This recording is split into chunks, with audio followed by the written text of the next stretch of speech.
Grace, my Karen tribal friend, looked at me sideways and asked, "Would you like to go to a refugee camp with me? It's on the Salween River."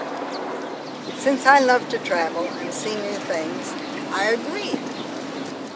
Next day, Grace, a young missionary named Jeannie, and I took a bus for 6 hours, then shouldered our bags. We slip-slided down the riverbank to where several small boats were docked. The boats were ingenious wonders. The Karens mounted engines from cars or trucks on fulcrums at the backs of boats, with propellers attached to the ends of long shafts. Boatmen would send the boats forward and steer them by swinging the propellers side to side, or raise the propellers in shallow water. 4 Karen men with bags of rice hitched a ride with us. Grace told me, "Alternate our seating with our backs in opposite directions. Lean back against the side of the boat." We wedged our gear, waterproofed by plastic bags, between us. The boat roared off, fighting the current as we moved upstream. The Salween River forms the boundary between Myanmar, Burma, and Thailand at that point. It originates in the Himalayas. It's wide and deep in the rainy season and has become the watery grave of many Karen tribal people as they tried to escape Burmese soldiers. On the far bank, the Burmese jungle concealed what? Soldiers? Tigers? Cobras? We had no way of knowing. I was a bit tense, but excited. I'd never ridden in a long-tail boat, and I'd never seen Burma. After a couple of hours, the roar of the motor died down, and the boat headed towards a makeshift dock. Picking up more passengers, Grace said. A couple of people waited on the shore. The boat drifted toward the wooden dock, and one of our passengers put out his hand to stop it. "Jesus!" shouted Jeannie. She had been raised in Minnesota, the land of many waters, and knew the foibles of boats. She saw the danger. The man's hand was crushed between the boat and the dock.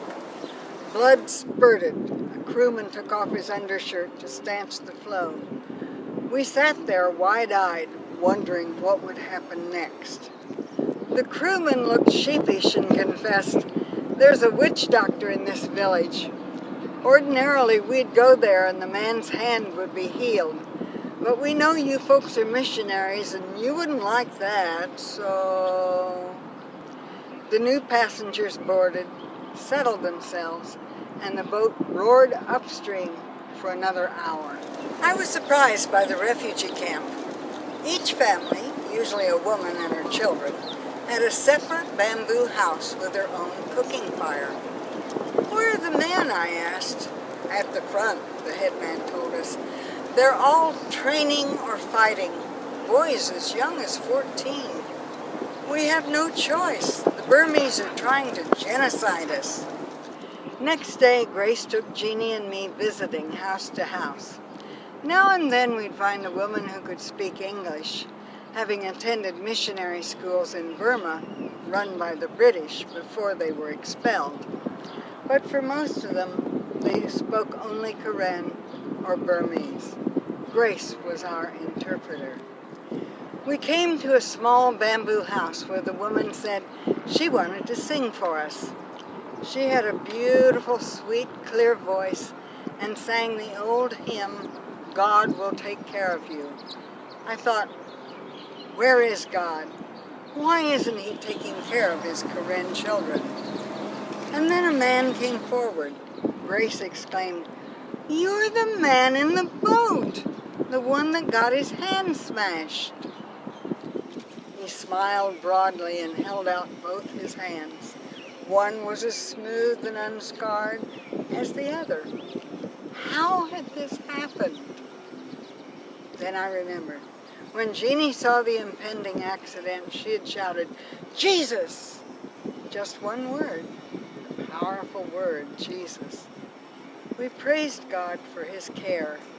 He does work in unexpected, mysterious ways.